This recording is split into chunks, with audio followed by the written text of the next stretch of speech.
Welcome to another edition of Alive and Kickin' on Location. I am Lisa Marie Benz, your hostess with the mostest, and today I am thrilled to be here at the Ron Rice Mansion. Now, you may have seen that I've interviewed other local movers and shakers in our area, like Eddie Money, the rock and roll legend, Pat Travers, the guitar legend, and even Rick Derringer.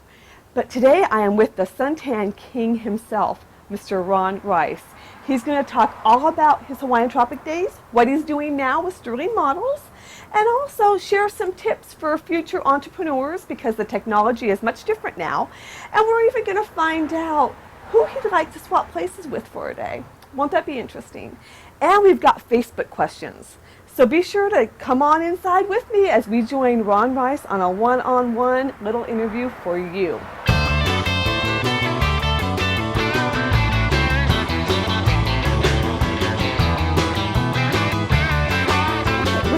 Ron, you are the stuff that the American dreams are made of, and I'm sure you've heard that a lot. That's what they tell me. I don't know. But really, everyone wants to come here and do exactly what you did. So let's recap on how it all began for you really quickly, and then we'll talk about today, your life today. But really, you took a trip to Hawaii that changed your life for everyone.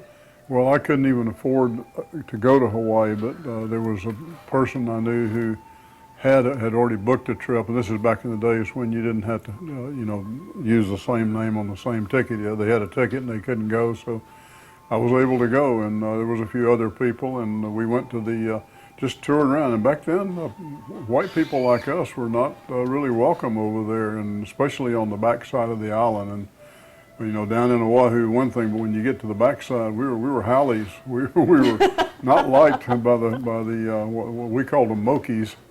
And I guess they don't like that name either, but just like we don't really care about being called haoles. But I noticed these women on the beaches and back in the trees and whatever, just chopping coconuts open and rubbing the gel copra. It's a gel-like substance that comes out of the baby coconuts, and they just rub it through their hair. And that was their free cosmetics. And I really was impressed by that, and it made a impression on me when it came to creating the products that we finally did create. Now, were you surprised that no one else thought of this? No, not really. I just thought, well, it's my idea. I'm gonna capitalize on it as far as I can go with it, and did. Yeah, and well, now you have a very charmed life, and you sold Hawaiian Tropic back in what? Probably 07. 07, okay. And I'm wondering, do you ever stop by and visit? No, never. Never? No, I know when I say a lot, a few of the people that were with me are still there. They fired most everybody. And then when they realized that they had to have it, they hired a lot of people back. It was kind of funny, I guess they realized that my plan wasn't such a bad plan after all, because their whole idea was to fire everybody and they would save all that money on employees, and then they would outsource. Well, you know what outsourcing is. They had the product made by somebody on the outside. Well, their outsourcer went broke. This is 07 now. This is when the whole economy came crashing down. So right after I sold it, the economy came down. Well, they realized then that they had no outsourcer, so, oh my God, what are we going to do? So they rushed back down and they opened back up the factory, and they bought more machines, and they hired back a few of the people, and a lot of the people actually. And away they went. They maybe, like I said, maybe my plan wasn't such a bad plan after all. Right. Well, and I'm wondering too if you have any advice for entrepreneurs today, because it is a different age now with all this technology. And is there any advice that you would give any people with really good ideas now? Well, yeah. If you've got a good idea, they're few and far between. And a lot of people have ideas and they go after it, and then all of a sudden they realize years later that their idea wasn't such a good idea, Right. So you gotta work hard. You gotta believe in it, and you gotta just keep pushing, and that's what I did. And you had a great marketing strategy. You had everyone going everywhere, it seems like. So you kind of flooded the market, didn't you? I had a lot of guys who had no money and a lot of time on their hands, and they saw an opportunity, and I sent them all over the world, and that was really what was my ability to pick the right people, I guess you might say. In most cases, not in every case. Right, right. And you have been called nowadays a master motivator. Oh, I don't know about that. Well, I did some research, and that's You what mean it said. from back then, is that what you're saying? Well, do you do motivational No, speaking now at not all? much, just a little bit. I go to some colleges. I did a speech at Harvard Business School. I did one over in Orlando at different schools around. That's pretty much it. I don't charge anything for it. Well, that's great. And a lot of people are wondering if you think you'll ever get married again. Oh, well. Why do I always get a laugh out of that? Whenever I ask people that, they always laugh. I see no advantage in that whatsoever. But I'm not saying it couldn't happen. And what about, do you think you'll ever have any more kids? That goes in the same answer. Okay. Well, a lot of people, they have kids and, they don't get I guess married. you can have a kid whether you get married or not. Yeah.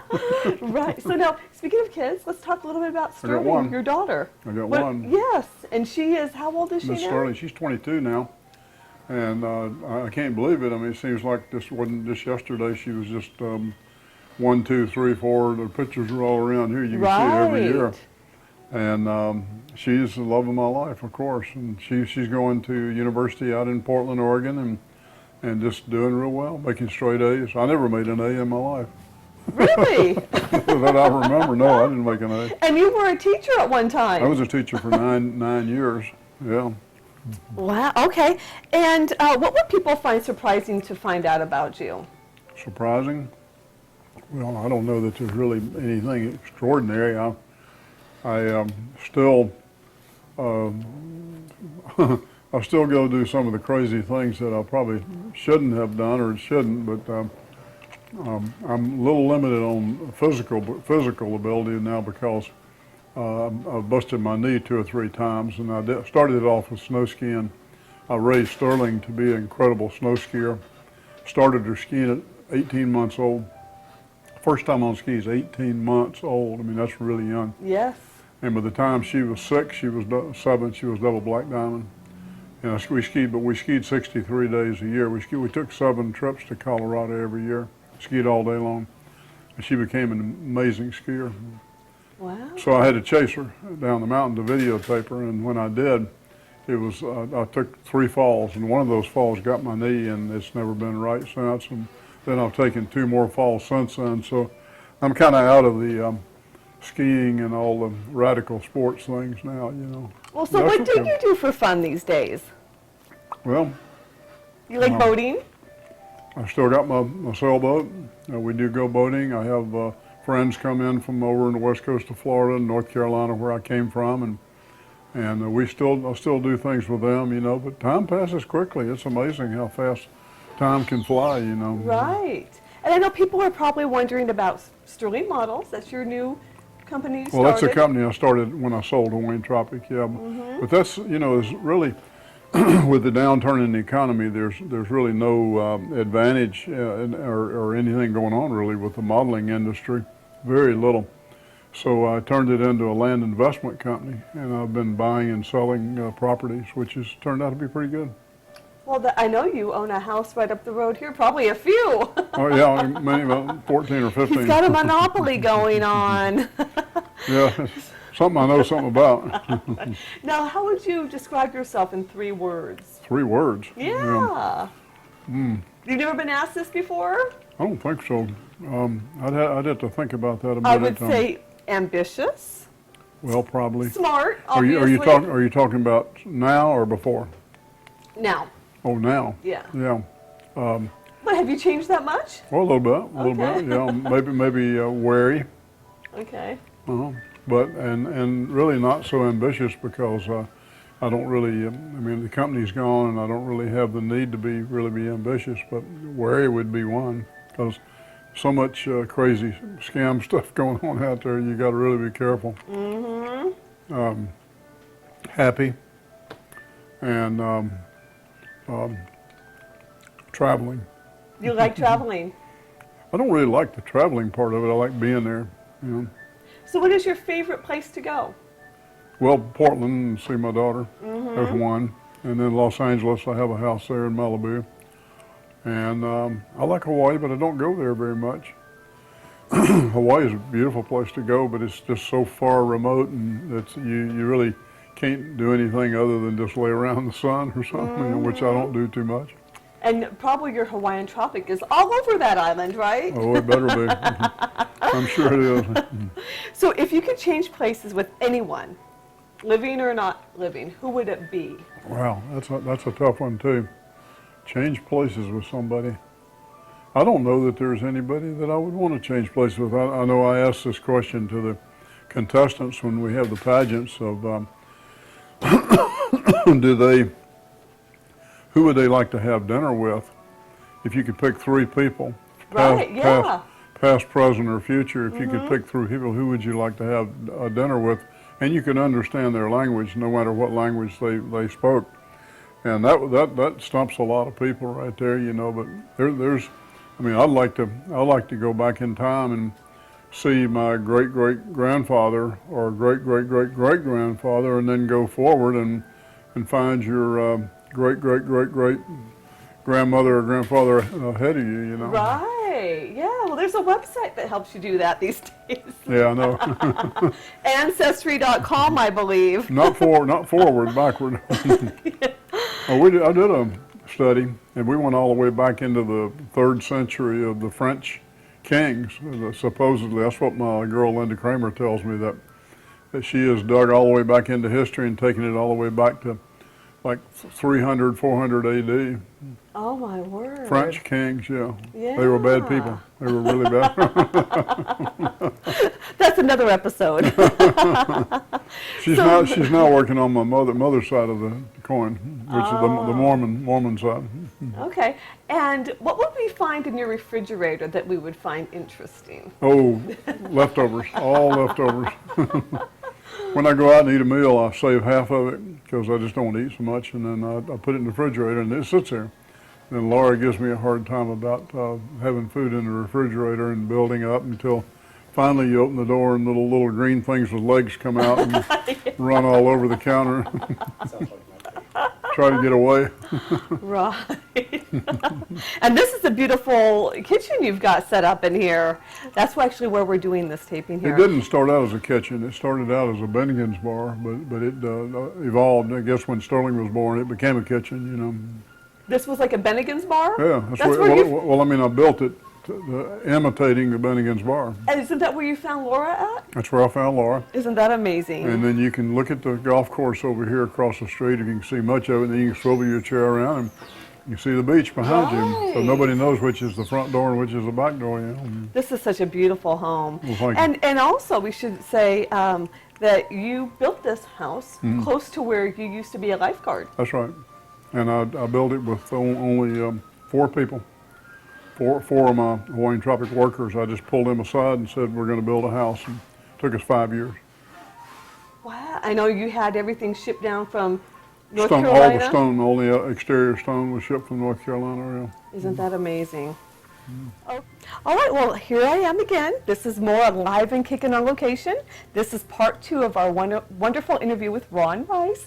He is a Hawaiian Tropic King, and we are in this pool room right now, and we're going to ask him some great Facebook questions from a lot of the Facebook fans out there. So, Ron, one of them is, do you prefer blondes or brunettes? That's a crazy question. I'm going to piss one of them off if I say the other. You know, no, I like them all actually, but I guess I do like blondes a lot. But yet, every girl I've ever like Darcy, my ex-wife, was a brunette, American Indian, and luckily she was a very, very beautiful girl because otherwise. That's what made Sterling beautiful. Well, and you too, of course. I didn't contribute much. I didn't contribute much at all. I was the sperm donor. You heard it here. That's right. Okay, and what kind of music would we find on your iPod? All 50s, 60s, and 70s, the very best. Do you like disco? I like what do you call it? Techno, European techno. I really got into that in being in Europe a lot, especially in France and places like that, European techno. But Actually, my best music, or what I love to listen to, just when I get on the airplane, I just put it on my iPod and either go to sleep or watch a movie or listen to my iPod, and it's all the very best of 50s, 60s, and 70s. That's what I grew up with, and that's what I like. So who would be like one of your favorite artists? Oh, like Brooke Benton, Jackie Wilson, people like that. Elvis? Glenn Campbell, Elvis, yeah, but I mean he's not my favorite because he was kind of overdone. I mean he's the king, he's the greatest there is, but yet he was overdone. And whenever I'd go on a date back in the 50s, 60s, and 70s, I'd have to compete with Elvis. Really, all the girls want to do is you drive them around and they listen to Elvis on the radio. Oh. And you're just somebody to drive them around. That's what I had to live with back in those days. Well, and then look, now everyone thinks of you as like the modern day Hugh Hefner. Well, but not back then. Right, but No, but you probably wished that back then. No, not really. Hefner's a real good friend, and I love him to death, and I wish him the best of everything. And he has really done so much to change the way we live and the way we think in this world. He's amazing guy. But his son's now going to be taking over the Playboy legacy, I guess you might say. Yeah. Well, now out of all the people that you've met, and there have been so many, who would you say is the most fascinating to you? People like Jacques Cousteau, for instance. You know, I'm a big lover of the charities, being animal, children, and the environment. I work with all three of those very much. In fact, I'm going to Canada just in a couple of weeks to do a big event with the environment with Robert Kennedy Jr. And that's really where I spend my time and energy there. Well, that's great. And who do you prefer, Kim, Chloe, or Courtney? You know, I know. You do keep up with the Kardashians, No, don't you? I don't. But I know Bruce and I know Christy very well, very good friends. But I don't know the kids. And I used to know. I know the Hiltons also. Paris Hilton. I knew Paris when she was about that tall, and I know. I know their mother and father, Rick and well, the whole family's been good friends for a long time. And you know, Kris Jenner has really done a lot for her daughters. My Yeah. goodness, they have this she's big a empire motivator. now. She's a motivator. Well, I mean, Kris is great. She knows what she's doing. And Bruce too. Bruce actually does motivational speaking now, Yeah. even to this day. Yeah. So, I was in Montreal when he won the decathlon in '76. yeah, I know he's always talking about that. No, he was And great. I think he's got Wheaties boxes all over his house. Yeah, he's great. He really is. I saw also when I was there in Montreal, I saw Andy Williams and what's her name? The girl that was the French girl. I can't think of her name right now. But she's the one that killed Spider Savage. What's her name? You remember? I don't know. No. Mm-mm. I'll think of it as we go along here. Okay, well, is there anything on your bucket list, this is another Facebook question, that you would like to finish out? You know what a bucket list is? It's a list of things like skydiving or something. Is there anything that you are still wanting to do that you haven't done? Golly, I've done most everything. I mean, and some very dangerous things I've done, even right out here on the beach. And no, nothing really that I can think of. I don't have anything left on the bucket list. Have you ever skydived? Yeah. You did? Yeah. Okay. And also I nearly killed myself out here on the beach doing the Delta Wing. You know what a Delta Wing is? No. It's nothing more than a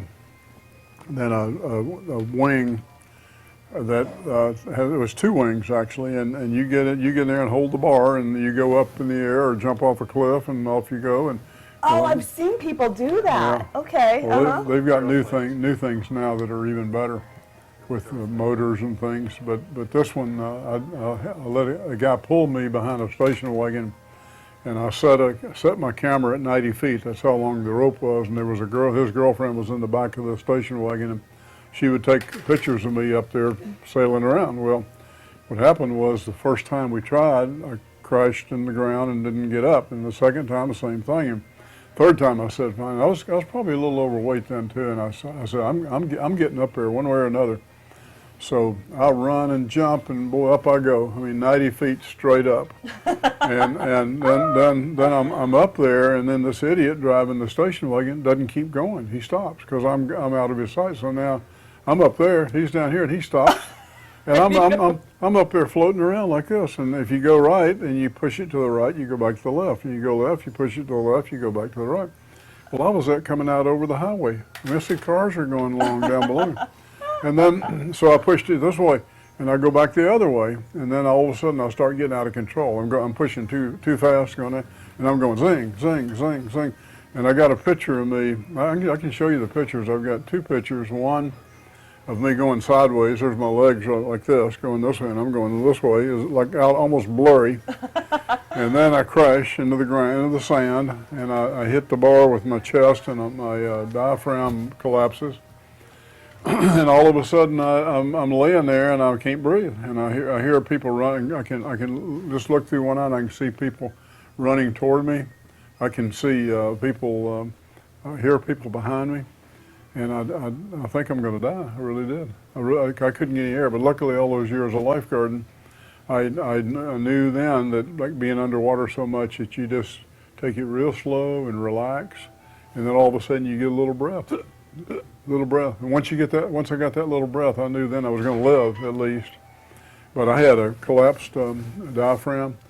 It was not good for a while there. And then, but I got two pictures she took. One in the air going sideways, and the other crashed on the sand, 90 feet. Both of them are. And I bet you that you gave that guy an earful. That was. Not that day I didn't.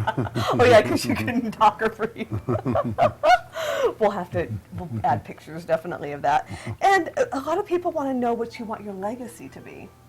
Oh well, just the fact that I was a good person and raised a beautiful, incredible daughter, and worked with charities a lot, and nothing really more than that. I mean, the unique thing about Hawaiian Tropic was I started with nothing, started with zero, and built it into the second largest suntan cosmetic company in the world. But anybody can do that. Only if they have your Midas touch. And now it is owned by, is it the Ever Ready Bunny people that own it? No, Energizer. Energizer, okay. They wouldn't want you to say that. But they do the Ever Ready Bunny. Isn't that part of their... No, he's the Energizer Bunny. He runs around with symbols, and he goes forever. And supposedly those batteries last for 10 years. That's amazing, isn't it? Yeah. And I'm surprised you never just drive by there and stop in. No, I have no reason to, really. Yeah. I mean, just the memories. I got plenty of products. I don't need any more. I got my little room back here with products that I saved, and no, I really don't need to. A lot of people say that you started it in a bathtub, but it was really a garbage can. I don't know where they get this bathtub I know, thing where from. did that I couldn't start couldn't afford a bathtub. I had a shower, and I had a garbage can, and that's where it all started, in the garbage can. And you just kind of started mixing up stuff. Yeah, and sure. Well, I know that what a lot of people just love is that smell. Mm-hmm. That is so important to. That was a big thing. Mm-hmm. Definitely. And then the quality of it and everything. But now, do you ever? So I know we talked a little bit about Hawaii, but have you ever gone back to that same spot where you got the idea? Probably. So I passed by, but I didn't really think about it like that, Mm-hmm. I do remember the old roundhouse down the beach here. That's where it all started, and I every time I go by there, I always look at it and kind of smile. Right. Yeah. The roundhouse is gone now. It's now a parking lot. So this is part 3 of my wonderful interview with Mr. Ron Rice. Thank you for joining me for more of a Live and Kicking on Location. I am Lisa Marie Benz, your hostess with the mostest.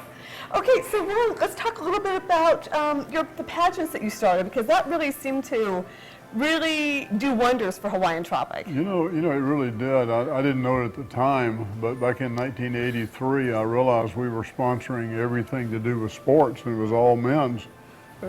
Men, and I think, we're missing the females here, and those are really our best customers, the girls are, and so I thought, okay, we got to do something here. So I actually was a state judge for a lot of states. There were guys that were friends of mine that had like Georgia and Maryland and Virginia and Maryland? I think one Maryland. I think one year I judged like 14 of them. I can't believe I did. You think 14 weekends out of 52 weeks in a year? You know what? That's a lot of time to spend that many weekends away. You know, and I said I got to narrow it down. We narrowed it down all the way to 2 or 3, and then finally down to Georgia. I just enjoyed my friends up there in Georgia. But I realized then that, shoot, I can make a pageant and make it happen and we'll make it worldwide. Why not? And I did. And I told all my people all over the world, all my directors, because we had distribution at that time by 83, 84. We had distribution all over the world. So I told them, have a pageant, send me a girl. And they did. And it was magic. I mean, the U.S. pageant here in Daytona, the very first time, the very first year in August of 83, was just magic, and it just blew people away. It just turned out so well. Excuse me. Then we had the pageant in Hawaii. The finals, we went to Hawaii. And of course, at that time, I spent about $4 million, and I had big film crews coming from LA, and they shipped over their equipment and everything, and they charged me a fortune. I knew nothing about it. I was like a babe in the woods. And then after 3 years of that, I realized, you know, this is way out of line, way too much expense. So we just brought it back in, and we had what we call Rice Resort Weekend. We had all the girls come here, and they came 2 times a year. One group of girls would come in October, and another group would come in February. And out of those 2 groups, they stayed right here in the house. We had food just everywhere, all over the place, and girls loving it. They had the best time ever. And they had the pools, they got 4 swimming pools, they had the beach, everything to their benefit right out here. So we picked 4 girls out of those 2 times, and they went on to the international scene, which was again in Hawaii. And we, or maybe back in those years, we did the international here. I can't remember. But anyhow, we got the winners. We sure got the winners. And it took us 5 years before we got the first U.S. winner. We had 5 international winners first before the first U.S. Well, that really seems amazing that you just thought that up. And this is before the magic of the website. So you had to do everything the old-fashioned way, didn't you? That's true. That was a lot more work. We didn't even know what the web was back then, except my friend Rick Webb. And by the way, how many rooms do you have in this mansion? How many rooms? Bedrooms, like for the girls to sleep in. There's just one. Just one? Yeah. Oh, okay. With all the space. And that's Sterling's room. Oh, okay. No, the girls, when they come, they're going to be over in the guest house next door. Oh, okay. That's also known as the mother-in-law house. I don't know. It could be. Well, that's usually what people call them and stuff. Okay. So now, some more Facebook questions is, have you ever met any of the royals? Oh, yeah. Lots of them. Princess Diana, by chance? Actually, Darcy knew her very well. I knew Albert. Albert's a real good friend of mine, has been for years and years. I don't know too many others, maybe Hawaiian royalty, you know, like Al Harrington, people like that. Prince Albert is a real good friend. That's not. I wasn't really much into the royals. Well, it's just amazing that through Hawaiian Tropic, it like gave you this wonderful opportunity that you've capitalized on, which anyone would. And I know in the past we talked about you never were much into visualization, were you? It's just something that it was just hard work and an idea. Yeah. But you never like envisioned this, how people now they're into positive thinking, vision boards, things like, but you never did any of that, did you? No. It was just the old-fashioned hard work, dedication, motivation. Hard work, no substitute for hard work. And you had a good team. Well, I chose the team personally. That's probably my one and only really asset to myself, is being able to choose the right people in the right places, and it worked out. Most cases worked out real good. And are you still in touch with most of these people today? Yeah, sure. That's great. Yeah. And probably wherever you go here in town, like out to dinner, for instance, you probably run into people that have met you or worked for you, and you get to see their kids that you probably helped put through college. Exactly right. And that probably gives you a great satisfaction. That's one of the big satisfactions of all. is being able to see all that you've done. And you've done a lot for this community, Ormond Beach, Volusia County. Well, it turned out that way. I didn't really know it was going to happen when it started. Well, that's great. See, that'll be a lot of your legacy as well. Maybe so. Well, I'll remember all that you contributed to this wonderful area we live in. And I know someone has asked about your affiliation with Hooters. I have no affiliation with Hooters other than they're my friends. Did you do any pageant stuff with them at all? No, Never? not at all. Okay. No, they started their pageant about the same time I started mine, actually. Oh, okay. And we had girls that were crossovers between the two, you know, but they were in Tampa and we were here, so I really didn't even get to know those guys until later years. But they do have good chicken wings and really good clam chowder. Okay. Anyway, all right. Well, we are completely out of time, but we thank you so much, Ron. It's Okay. always a pleasure to come here and Good talk to having you back. I know we can't keep it so few and far between anymore. Well, it's up to you. You just call me and we'll if I'm in town, we'll do it. I will. Okay, now one more quick question. What is your favorite car? Favorite car? Yeah. Oh, I Porsche, definitely. Porsche? Oh, yeah. Is that what you drive? Yeah. Okay. It's not the Lamborghini or Ferrari? I sold or a anything? Lamborghini. Oh, you did? Oh, okay. No, the Porsche is my favorite. Oh, okay. Well, what do you think about the Jaguars?